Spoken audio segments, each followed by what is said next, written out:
bersyukur kepada Allah dengan mengucapkan Alhamdulillahi Rabbil Alamin. Berselawat kepada Rasulullah dengan mengucapkan Allahumma salli ala Sayyidina Muhammad wa ala ali Sayyidina Muhammad. Allahumma salli wa sallim wa barik alaih. Yang sama-sama kita hormati Bapak Ketua beserta seluruh pengurus Masjid Al-Qalam, hadirin hadirat, muslimin muslimat, alim ulama, sedik pandai, tokoh masyarakat. InsyaAllah kita semua dimuliakan Allah Subhanahu wa ta'ala. Amin ya rabbal alamin. Judul kita subuh ini sebagaimana tertulis, untuk apa kita hidup. Itulah agaknya yang dibicarakan ibu-ibu di atas sampai ribut betul. Untuk apa kita ini hidup? Pertanyaan ini tidak bisa dijawab oleh akal manusia.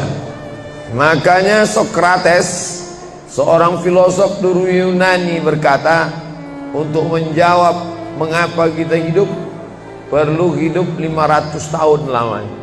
Tak cukup umur. Berpikir,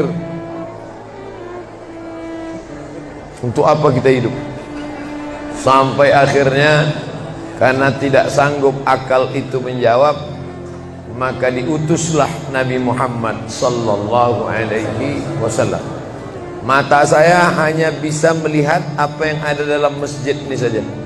Saya tak tahu berapa banyak jamaah di luar. Maka karena mata ini terbatas, saya ini manusia yang lemah. Telinga juga hanya bisa mendengar apa yang dibicarakan sekeliling dan atas saja. Apa yang dibicarakan orang di luar sana saya tak tahu. Maka saya manusia yang lemah. Akal juga begitu, tidak bisa menangkap saya ini habis mati nanti mau kemana. Maka saya manusia lemah. Allah Maha tahu, maka dia kirimlah salah satu makhluknya ingin menjelaskan kau untuk apa, sedang di mana dan akan kemana. Dan makhluk itu bernama Nabi Muhammad sallallahu alaihi wasallam. Untuk apa hidup? Langsung dijawab, wa ma khalaqtul jinna wal insa illa liya'budun. Tidak ada makhluk yang kuciptakan, baik jin maupun manusia, kecuali untuk beribadah. Cara beribadahnya bagaimana? Langsung dijawab, wa ma arsalnaka illa rahmatan lil alamin. Bagaimana cara perbuatannya? Langsung dijawab, laqad kana lakum fi rasulillahi uswatun hasanah. Maka Al-Quran itu menjawab pertanyaan-pertanyaan. Yas'alunaka 'anil mahid, mereka bertanya kepadamu tentang maaf perempuan haid. Qul huwa adza, katakan itu kotor, tidak baik. Yas'alunaka 'anil yatama, mereka bertanya kepadamu tentang anak yatim.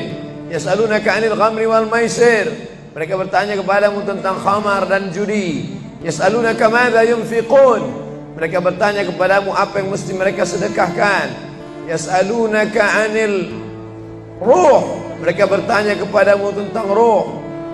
Qulir ruhu min amri rabbi, katakan ruh urusan Allah Subhanahu wa ta'ala. Wa ma utitum minal ilmi illa qalila, tidaklah kamu diberi pengetahuan tentang itu melainkan hanya sedikit saja. Jadi Al-Quran menjawab berbagai pertanyaan yang tak dapat dijawab oleh survei, tak dapat dijawab oleh lembaga penelitian riset.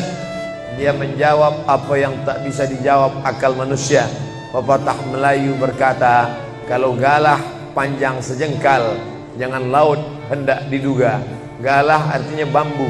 Orang kalau naik rakit bambu mesti ditanamkan ke dalam sungai. Kalau panjangnya cuma sejengkal, jangan laut hendak diduga. Itulah orang yang terlalu memaksakan akalnya, akhirnya ngomong sendiri dan senyum sendiri. Akhir puncak daripada akal adalah ngomong sendiri, senyum sendiri. Angkot lewat pun dia senyum. Na'udzubillah. Oleh sebab itu kita yang sangat rendah, hina ini mengaku lemah. Aku berserah kepada Engkau ya Allah. berserah itu bahasa Arabnya istislam. Makanya kita ini tadi mengaku di hadapan Allah hanifan musliman, aku condong kepada kebenaran, musliman, dan aku hanya berserah diri kepada Engkau ya Allah ya Rabbal Alamin. Makanya apa kata Allah kita ikut. Padahal ini akhir pekan, weekend, maunya santai, tapi kita ikut apa kata Allah Subhanahu wa taala. Bangun subuh ikut. Padahal ini mestinya santai di rumah, tidur-tiduran, membalaskan sakit hati hari Senin, hari Selasa, hari Rabu, hari Kamis, hari Jumat. Ini hari Sabtu, tapi justru hari Sabtu bersusah payah, berdingin-dingin di luar. Bahkan kabarnya jam 3 sudah ada yang datang ke masjid ini. Bahkan ada yang mabit di samping danau. Bayangkan itu. Orang mabit di Musdalifah, yang mabit di samping danau. Oleh sebab itu maka ini apa yang membuat makhluk ini bisa begini? Itu semua adalah orang-orang yang mengerti untuk apa kita hidup. Karena hidup adalah untuk beribadah. Bangun tadi dari tidur langsung beribadah. Buka mata, ibadah pertama adalah zikir. Alhamdulillahillazi ahyana ba'dama amatana wa ilaihin nusyur. Masuk kamar mandi, tempat najis, kotor, bau, kotoran, tempat setan, tapi tetap menjadi ibadah. Dalam WC-nya pun ibadah. Dia masuk lagi ke kiri, dia katakan Allahumma inni a'udzubika minal khubusi wal khaba'is. Keluar dari kamar mandi itu ibadah juga. Dia langkah kaki kanan, dia katakan ghufranaka, ghufranaka, maafkan aku ya Allah. Mengapa dia minta maaf keluar dari WC? Karena selama di WC dia tidak menyebut Allah. Lidah yang diciptakan untuk beribadah, selama di dalam tidak beribadah, maka ibadah di dalam WC hanya hatinya saja berzikir. Tak boleh menyambut seruan azan. Terdengar suara azan masuk ke WC, Allahu Akbar, Allahu Akbar, Allahu Akbar. Oh, tak boleh. Tak boleh mengucapkan salam. Assalamualaikum, Nabi diam. Assalamualaikum, Nabi diam. 3 kali diucap, Nabi diam. Selesai keluar dari toilet, WC, barulah Nabi menjawab Waalaikumsalam warahmatullah. Karena tidak boleh menyebut nama Allah, maka minta ampun keluar dari WC. Karena lidah yang semestinya dipakai untuk menyebutmu ya Allah, berzikir mengingatmu ya Allah, tadi tak kupakai selama beberapa menit di dalam. Maka dia katakan ghufranaka. Lalu kemudian melihat wajah di cermin, mana tahu ada kotoran di mata. Jangan sampai kita berjumpa sama orang di masjid, orang senyum, kita senyum, yang disenyumkan orang kita. Maka lihat dulu baik-baik.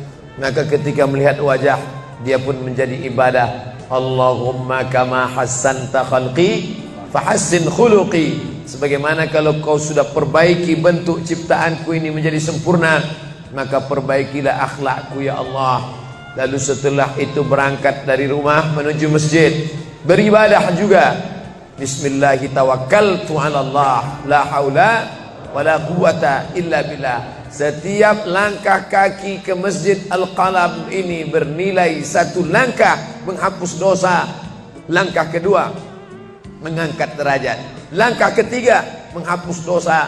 Langkah keempat mengangkat derajat.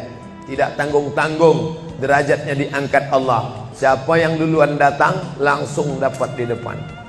Tapi ada orang terlambat tetap tinggi juga derajatnya. Mana dia? Ini yang di atas. Siapa bilang perempuan direndahkan, dihinakan? Perempuan dimuliakan. Mana contoh perempuan dimuliakan? Kalau mau tahu, datanglah ke Masjid Al-Qalam. Perempuan dimuliakan.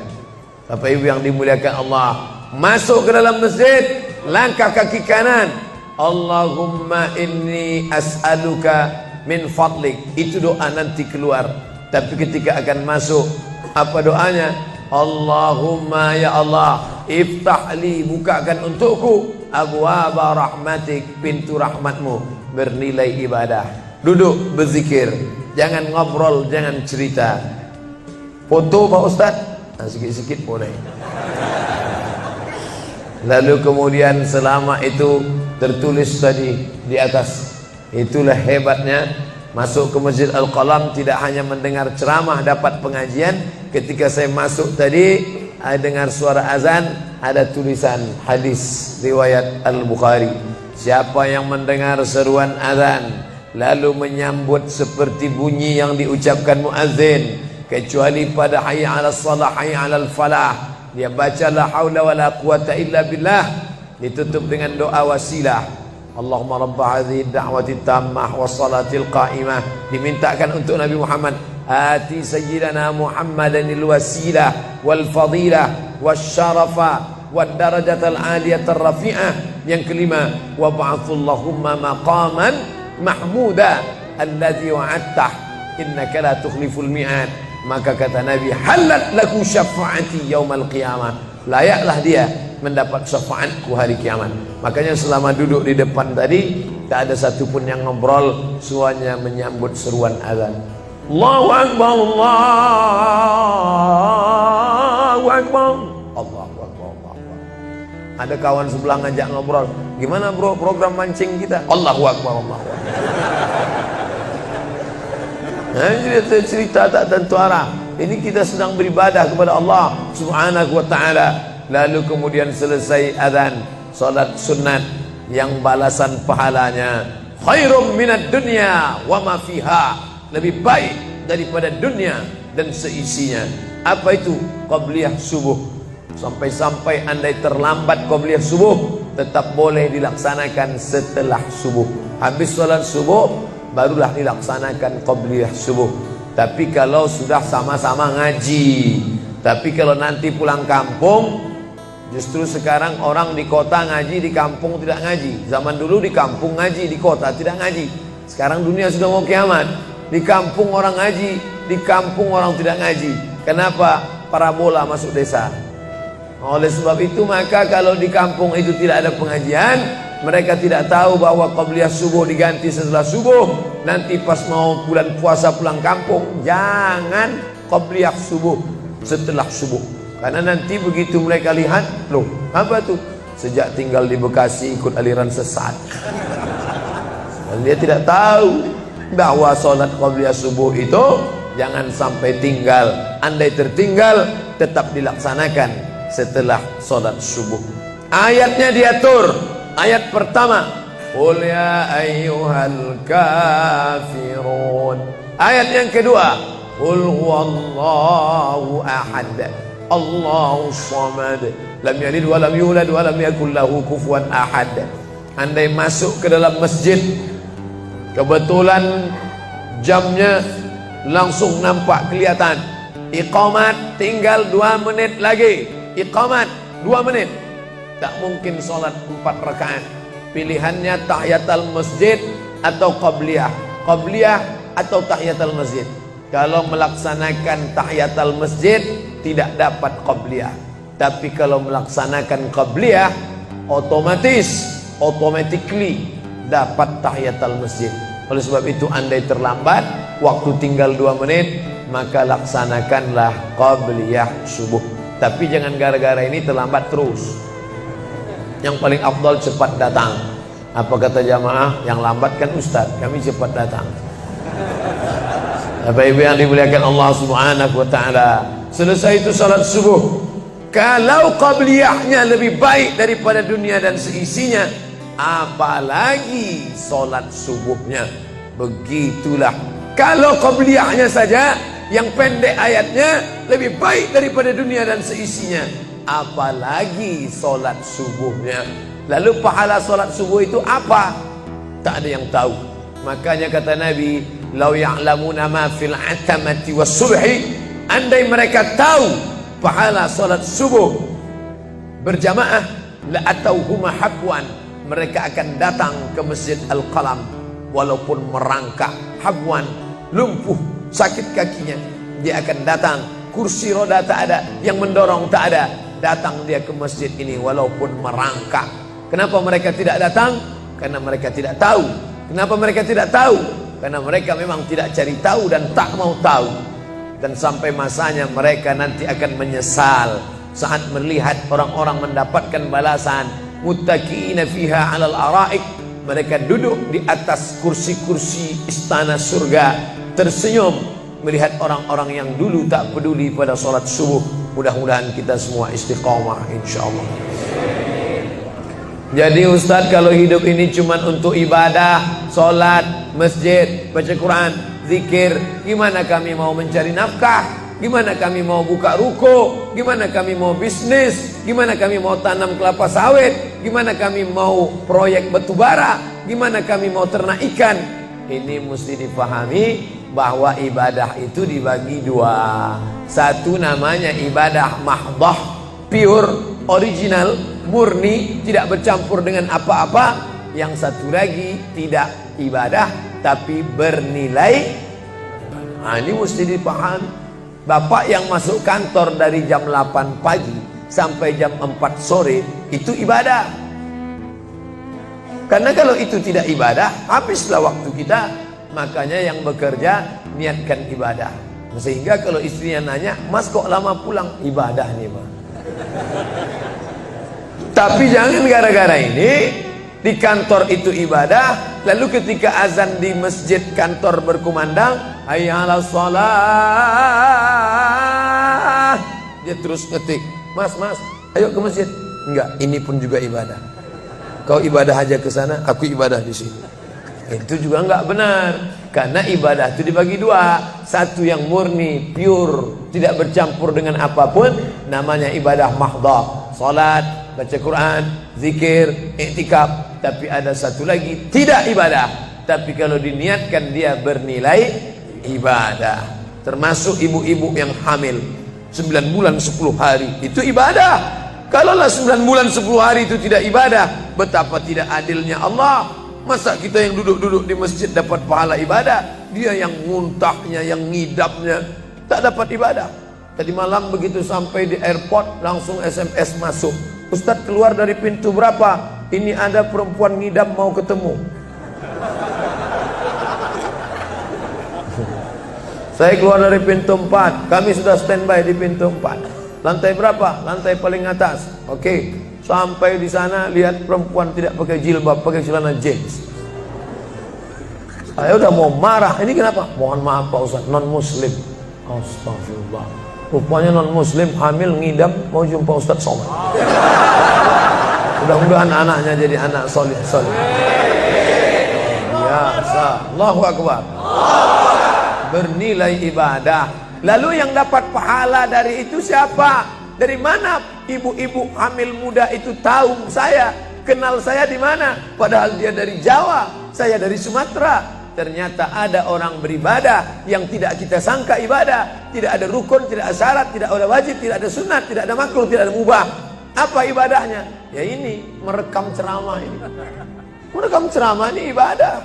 Memoto itu ibadah. Bayangkan resiko tukang foto. Saya sampai sekarang kalau tukang foto itu resikonya nanti setelah tua matanya gini.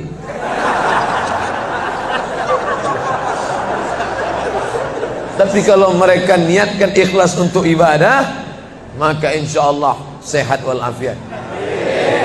Ini sampai sekarang yang banyak moto-moto ustadz itu mana ada, matanya tetap aja sehat. Kenapa? Karena diniatkannya untuk ibadah. Hidup ini kalau berniat ibadah tidak ada capeknya, tidak ada lelahnya. Kenapa? Karena mengharapkan balasan dari Allah. Ilahi anta maksudi wa ridhaka matlubi. Yang kumaksud hanya Engkau ya Allah, dan ridhamu lah yang kucari. Suatu ketika saya sampai di sebuah kabupaten kota, saya tanya ke Pak Bupati, "Pak, ya, kenapa Bapak buat pengajian untuk PNS hari Kamis pagi? Pagi Kamis buat pengajian tabligh akbar. Apa manfaatnya menurut Bapak sebagai pimpinan daerah?" Ternyata Ustadz Somad, kami sudah coba formula macam-macam untuk PNS ini. Pertama kami undang motivator dari Jakarta. Akhirnya di gedung hotel dengan biaya mahal. Lalu kemudian dengan infocus, suara menggelegar. Semangat, semangat, semangat. Keluar dari situ lesu. Motivatornya pulang, pegawai letoy. Akhirnya kami buat undang tentara dengan bapak polisi, baris berbaris, siap, siap. Pak polisi pulang, gak siap lagi.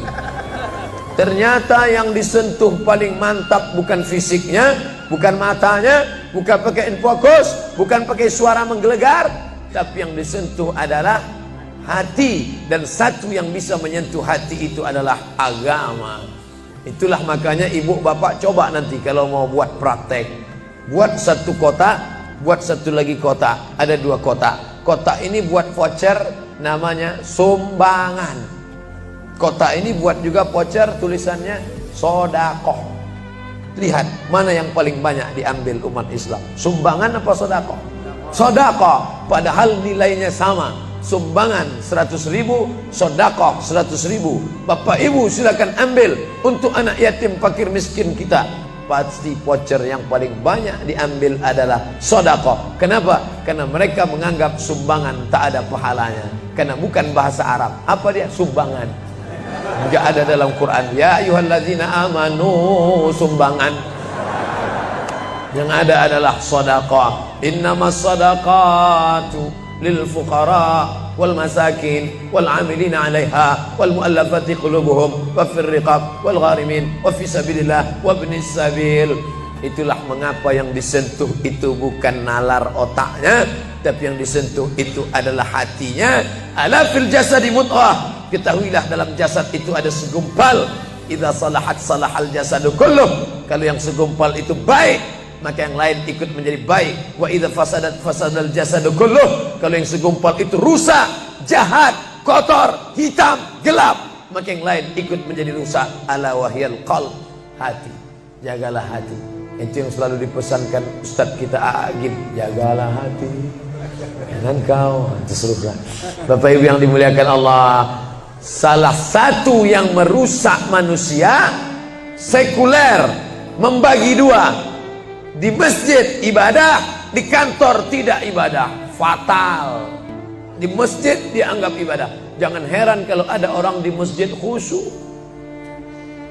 takut nengok ke atas, melihat hanya tempat sujud saja. Allahu Akbar, tidak mau lihat ke atas. Kenapa? Dia khusyuk. Tapi di kantor dia lebih setan daripada setan. Kenapa? Berasal dari pemahaman yang salah. Karena dia sudah bagi 2. Di masjid ibadah, di kantor tidak ibadah. Bahkan yang lebih fatal, yang kotor-kotor di kantor bisa dibersihkan di masjid. Kotor. Akhirnya untuk membersihkannya pergi dia ke masjid. Laundry yang paling besar Masjidil Haram. Sampai di sana nangis di pintu Ka'bah. Ya Allah, dah selesai bersih. Enak aja. Bukan begitu ajaran Islam. Labbaik Allahumma labbaik, labbaik Allahumma labbaik. Apa kata malaikat? La labbaik wala sa'daik. Kau tidak dapat panggilan, kau tak dapat kebahagiaan, kau tak dapat haji mabrur, kau tak dapat surga. Zaduka haram, karena kau berangkat dengan uang haram. Oleh sebab itu pemahaman Islam mesti utuh. Semua adalah ibadah. Kalaulah gerak tidak ibadah, betapa menyakitkannya bapak-bapak polisi di jalan raya kena panas terik, padahal dia tidak ada penutup kepala di atas, berkeringat berpeluh. Mereka tetap merasakan itu sebagai ibadah. Tentara yang membela negara, angkatan laut di perbatasan sana, datang kapal-kapal perompak dari Thailand ingin mengambil ikan kita, tenggelamkan. Itu kalau tidak nilai ibadah, dia takut. Jangan-jangan sebelum kita tenggelamkan, kita duluan ditembaknya tenggelam. Maka itu mesti ada nilai ibadah di dalamnya. Itulah yang membangkitkan semangat jihad. Jamaah bertanya, Ustadz kemarin dari Jambi, terus kemudian terbang ke Miri, besok baru pulang ke Pekanbaru. Apa Ustadz? Saya lihat Ustadz dari tadi mengantuk saja. Iyalah, sampai tadi malam ke hotel jam 12, baru tidur jam 1 karena ada yang mau ditulis. Jam 3.30 sudah bangun ceramah. Tapi begitu berjumpa dengan jamaah orang ramai, bangkit semangat. Habis ceramah ini tanya jawab, semangat lagi. Habis itu baru lesu. Dan tidurnya itu pun ibadah. Bayangkan tidurnya itu ibadah. Itulah mengapa banyak orang pengajian sambil oh, ustadz menyindir ya? Tidak. Saya termasuk ustadz yang tidak pandai menyindir. Saya termasuk ustadz kalau dipesan request untuk menyindir, saya tidak pandai. Kenapa? Karena saya pernah menyindir orang. Ustadz, tolong ustadz sindirkan. Ini ada jamaah yang sudah sedekah tapi mengambil uangnya kembali. Siapa yang bersedekah mengambil uangnya kembali? Kal kalbil ladzi ya'udu ila qaihi, sama seperti anjing yang menjilat muntahnya kembali. Selesai pengajian, mohon maaf Pak Ustaz, yang disindir nggak datang. Oleh sebab itu tak ada gunanya sindir menyindir. Kalau mau to the point, mana orangnya face to face, langsung saja tembak 12 pas, gol. Bapak Ibu yang dimuliakan Allah, maka mesti dipahami dengan benar. Di Masjidil Haram ibadah, di rumah pun kau ibadah. Istri yang dari mulai pagi memasakkan suami, dibantu oleh pembantu membuatkan minuman, membesarkan anak, menyusukan anak 2 tahun lamanya, melahirkan, meregang nyawa ibu melahirkan anak, ibadah. Makanya kalau dia meninggal dunia saat melahirkan, matinya mati syahid. Saking senangnya suaminya mendapatkan seorang istri yang syahid, tak menangis dia. Begitu tegarnya bapak, tidak meneteskan air mata. Tidak Pak Ustaz, aku melepas seorang syahid, 3 syahid lagi siap menanti. Peace, damai. Biasanya ibu-ibu kalau bawa cerita ini, kalau gini pulang aja lah kita ya. Jangan bercanda, serius sekali. Nah, tapi yang saya katakan tadi itu semuanya ibadah badan. Melangkah dari rumah, ibadah badan. Membukakan mata, ibadah badan. Mendengar ceramah, ibadah badan. Membaca Quran, ibadah badan. Berzikir, likulli sulama minkum sadaqah. Setiap tulang-tulang sendi ada sedekahnya. Subhanallah, subhanallah, subhanallah, subhanallah, subhanallah, subhanallah. Itu ibadah badan. Tapi ada bukan ibadah badan. Apa dia? Itulah yang 7 macam. Zakat, wakaf, infak, sedekah, wasiat, hibah, ghanimah. Nah, itu ibadah harta. Mana yang lebih banyak? Ibadah harta apa ibadah badan? Ibadah badan. Kalau ibadah harta tak banyak. Zakat, wakaf, infak, sedekah, wasiat, hibah, ghanimah, rampasan perang. Tapi kalau ibadah badan, setiap gerak adalah ibadah. Makanya kita mesti bergerak. Di kulli harakah barakah. Setiap ada gerak pasti ada berkah. Makanya tak boleh tidak bergerak.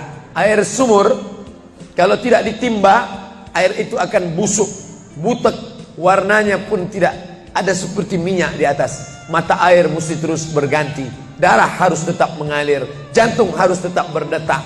Makanya jangan pernah kosong dari aktivitas. Fa idza farata fansab. Selesai dari satu ibadah, pindah ibadah lain. Selesai ibadah tegak, pindah ibadah ruku. Habis ibadah ruku, pindah ibadah tegak. Habis ibadah tegak, pindah ibadah sujud. Habis ibadah sujud, pindah antara 2 sujud. Selesai sudah salat, lalu kemudian puasa. Selesai puasa, lalu kemudian berzakat. Selesai zakat, lalu kemudian mengitari Ka'bah. Subhanallah walhamdulillah wa la ilaha illallah wallahu akbar. Selesai itu melontar jumrah. Selesai itu menggunting rambut. Selesai itu berzikir. Tidak pernah kosong. Sampai kapan? Sampai malaikat maut mencabut nyawa dan ucapan terakhir yang keluar dari mulut adalah la ilaha illallah. Itulah jawaban tentang pertanyaan untuk apa kita hidup di dunia. Nanti kalau ada anak, ibu, bapak, tetangga, kawan, sahabat, handai tolan bertanya, untuk apa kita ini hidup? Tak usah jawab, putarkan aja videonya. Itulah enaknya zaman sekarang. Kalau dulu mesti diingat. Saya dulu pulang sholat Jumat, mak saya manggil, sini, ya mak, ceritakan apa isi khutbah khotib tadi di Mesir. Gini. Itulah awal saya ceramah. Jadi saya paham mengapa saya menjadi ceramah sekarang. Dan saya tidak pernah merasa menceramahi bapak ibu. Saya tidak pernah merasa mengguru-gurui. Saya hanya seperti seorang anak sedang bercerita pada ibunya saja. Tadi mak, kata khotib itu begini. Anak sekarang enggak. Apa kata khotib tadi? Ini MP3-nya. Bapak Ibu yang dimuliakan Allah Subhanahu wa taala, ibu yang mendidik anak-anak ibu, ibadahnya luar biasa. Itulah mengapa ibu lebih tinggi derajatnya daripada laki-laki. Ilzam rijlaiha, kau urus tapak kakinya, fatammal jannah, kau dapati surga di sana. Di bawah tapak kakinya surga, al jannatu surga, tahta di bawah aqdam kaki al ummahat, ibu-ibu. Kenapa begitu? Karena ibadah dia yang luar biasa, tidak bisa dilakukan oleh laki-laki. Salat kita bisa, puasa kita bisa, tawaf kita bisa, sa'i kita bisa, melontar jumrah kita bisa, tahallul kita bisa. Tapi ada yang kita tak bisa. Apa dia? Mengandung kita tak bisa. Siapa yang mau coba mengandung, keluar dari sini, ambil bola voli, ikat di perut. Melahirkan kita tak bisa. Siapa yang ingin coba melahirkan, keluar dari sini, telanlah jeruk bulat-bulat. Habis itu keluarkan bulat-bulat. Menyusukan kita tak bisa, dan itu ibadah. Tapi bukan ibadah mahdha. Dia tidak selevel dengan sholat, zakat, puasa, haji. Tapi ibadah ini berkualitas. Ibadah badan sudah, ibadah harta sudah. Ada ibadah yang terakhir, yang ketiga. Kalau ibadah badan berkeringat, lelah, capek. Ibadah harta, duit habis. Tapi ada ibadah satu lagi, tak nampak di mata. Apa dia? Ibadah hati. Itulah dia ikhlas. Orang yang ikhlas tak tampak. Ikhlas, ridha, qanaah, tawakal, zikir, muhasabah, muraqabah, tazkiyatun nafs, mensucikan hati dari penyakit hati, riya, sum'ah, takbur, sombong, hasad, busuk hati. Itu ibadah. Kenapa begitu? Disitulah letak adilnya Allah. Man bana masjidan, siapa yang bangun masjid, banallah mislahu baitan fil jannah, dibangunkan Allah untuknya satu istana di dalam surga. Bapak ibu yang ikut membangun masjid ini, mudah-mudahan diberikan Allah Ta'ala balasan melimpah ruah. Kami nggak bisa Pak Ustadz, jangankan bangun masjid, buat rumah kami aja kami nggak bisa. Allah Maha Adil. Kalau kau tidak bisa dengan ibadah harta, maka engkau dengan ibadah tangan. Apa dia? Ikut gotong royong masjid. Nampak ada pembangunan masjid, ikut ngecornya, pasangnya. Tapi dengan syarat menyelesaikan masalah. Jangan buat masalah. Man shalla isnatai asyrata rakaat, siapa yang salat 12 rakaat fil yaumi wal lailah, sehari semalam, bunyalahu bihinna baitun fil jannah, dibangunkan untuknya satu istana di dalam surga. Sama macam orang yang bangun masjid, salat 12 rakaat. Kamu bisa bangun masjid? Bisa. Bagus. Kamu? Saya nggak bisa. Amal saya apa? Tenang, ada amal. Allah Maha Adil. Salat 12 rakaat. 2 rakaat sebelum subuh, 4 rakaat sebelum zuhur, 2 rakaat setelah zuhur, 2 rakaat setelah maghrib, 2 rakaat setelah isya. 12 rakaat. Saya nggak bisa Pak Ustadz, sedang terbaring di rumah sakit, kaki sakit, kepala sakit, hati sakit, jantung sakit. Stop, jangan lanjutkan. Aku tak sampai hati mendengar penderitaan. Jadi amal saya apa Pak Ustadz? Ada satu amalmu. Apa dia? Ridha, menerima takdir Allah Subhanahu wa ta'ala. Sakit Pak? Tidak. Kenapa? Sakitku hilangkan hatiku ridha. Man lam yasbir bibalai, siapa yang tak sabar dengan bala ujianku, walam yarda bi qada'i, yang tak ridha dengan takdirku, falyatlub rabban siwaya, carilah Tuhan selain aku. Kau sabar, kau ridha menerima itu. Apa balasannya? Lebih hebat daripada balasan orang yang bangun masjid, lebih besar daripada balasan 12 rakaat salat. Innama yuwaffas sabiruna ajrahum bighairi hisab. Orang yang sabar itu balasannya bighairi hisab, tak dapat dihitung, tak dapat dikira, unlimited. Begitulah Allah Maha Adil. Untuk apa kita hidup? Hidup untuk beribadah. Ibadah apa yang kita lakukan? Ibadah badan, ibadah harta, ibadah hati. Yang sudah melaksanakan tiga-tiganya, alhamdulillah. Yang baru melaksanakan satu, tambah. Yang satu pun belum, innalillah.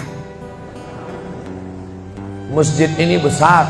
Kadang kita bangga masjid besar, rupanya APBN, anggaran pendapatan belanja negara. Bangga kita masjid megah, rupanya APBD, anggaran pendapatan belanja daerah. patutlah masjidnya di tengah hutan, karena di situ tanah yang murah. Akhirnya pemukiman masyarakat jauh, masjid di tengah jalan, masjid di tengah perjalanan luar kota, jauh dari pemukiman masyarakat. Masuk kita ke dalam, tai kambing yang ada di dalam. Tapi masjid ini megah, mewah, 2 lantai, lengkap dengan kubah yang besar. Ini swadaya masyarakat. Saya tahu ini dari mana? Jamaahnya cerita. Kalau tidak, mana saya tahu. Ini masjid ini asli swadaya Pak Ustaz. Lama membangunnya Pak? Enggak lama, sebentar saja. Sebentar saja, sekejap langsung terkumpul 7,6 miliar uang. 7,6 M. Itu kalau dibelikan cendol berenang gitu. Bayangkan itu. Bisa terkumpul masyarakat. Padahal ibadah yang paling berat, ibadah harta ini lah. Banyak orang kalau diajak iktikaf, banyak. Ayo kita iktikaf, ramai. Ayo kita zikir ke Az-Zikra, ramai. Jangan lupa besok zikir ke Az-Zikra, hari Ahad pertama, sekaligus acara live Damai Indonesiaku TV One bersama Ustadz Abdul Somad LCM. Tapi ada ibadah yang berat. Apa dia? Ibadah harta. Banyak orang ketika diajak muhasabah zikir malam, ya Allah, banyak dosa kami ya Allah, tapi dia susah menangis, meneteskan air mata. Tapi begitu lewat kota infak, memang menangis. Tak sampai hati melihat Bung Karno keluar dari dompet.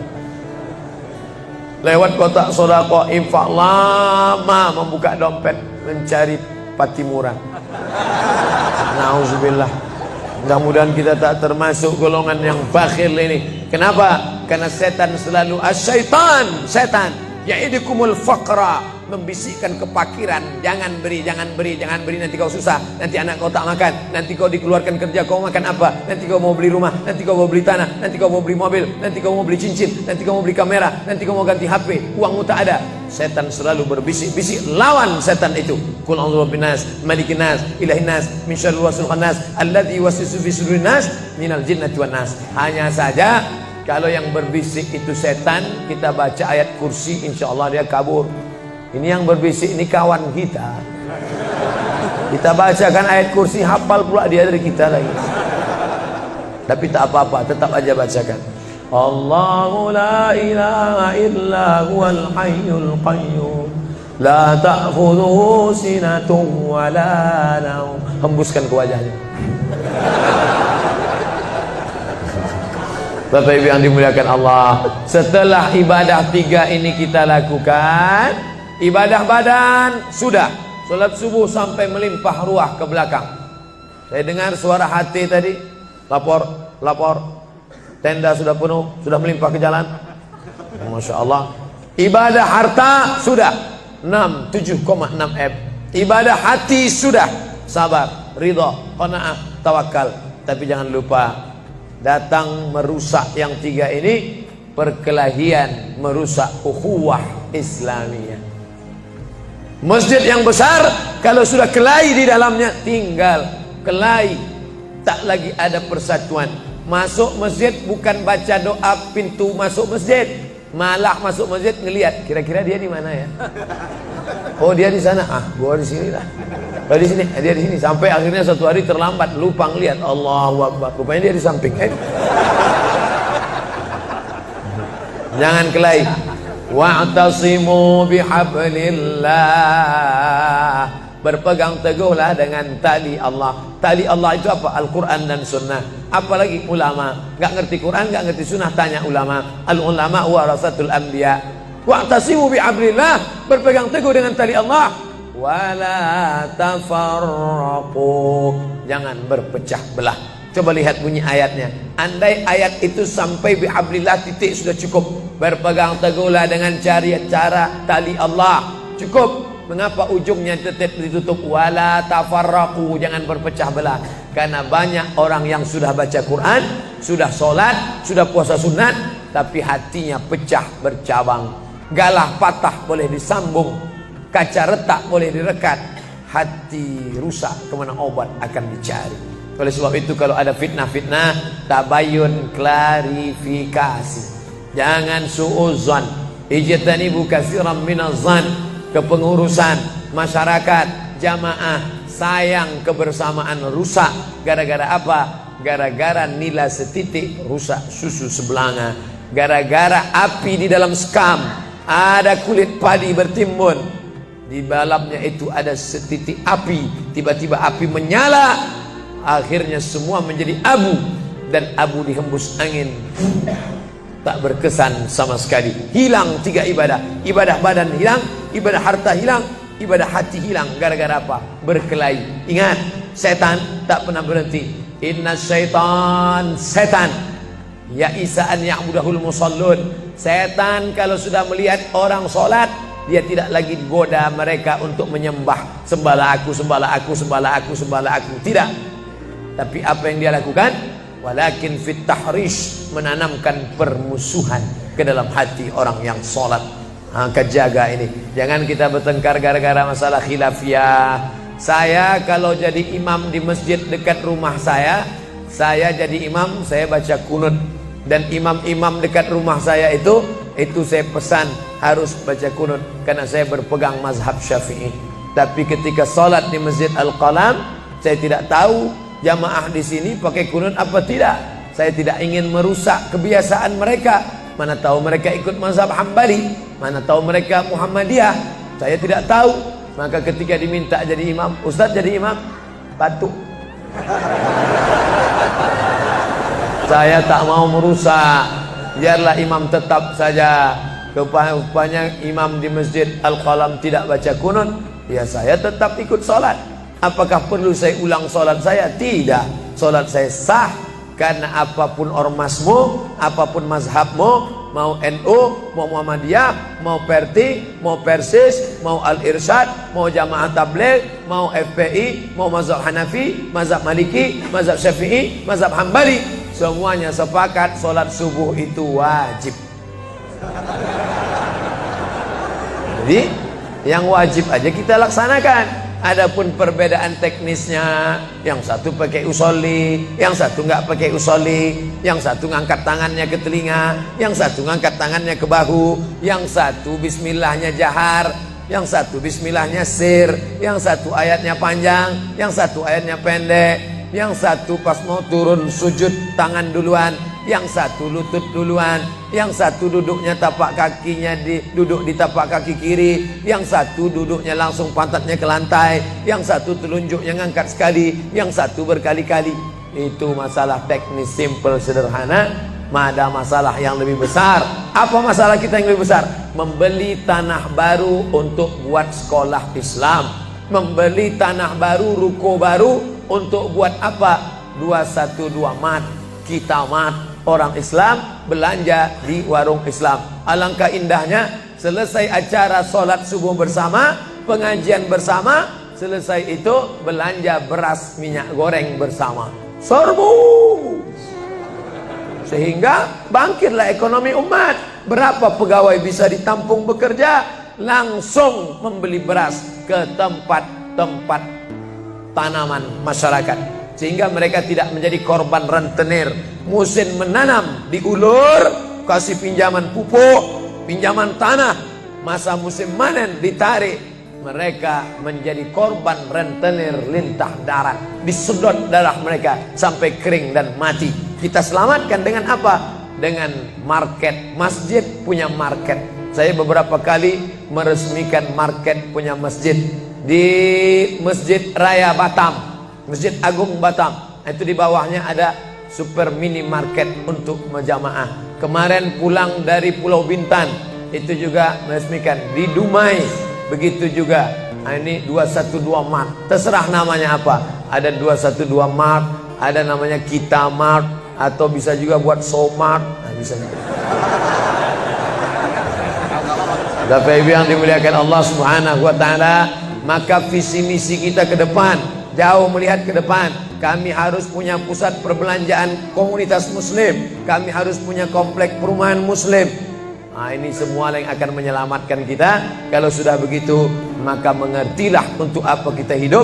Dan setelah itu kita pun mati dalam keadaan tenang. Baru anak kita bisa berkata, mari kita antar jenazah almarhum Abdul Somad menuju tempat peristirahatan terakhir. Karena memang benar-benar istirahat. Tapi berapa banyak orang tidak istirahat, karena amal badan tak ada, amal harta tak ada, amal hati tak ada. Tak pernah memikirkan masjid, tak pernah memikirkan umat, tak pernah memikirkan belanja umat, tak pernah memikirkan pendidikan anak-anak umat. Akhirnya mati yang layak untuk dia. Mari kita antar dia menuju azab pertama, akan menyusul azab-azab berikutnya. Na'udzubillah.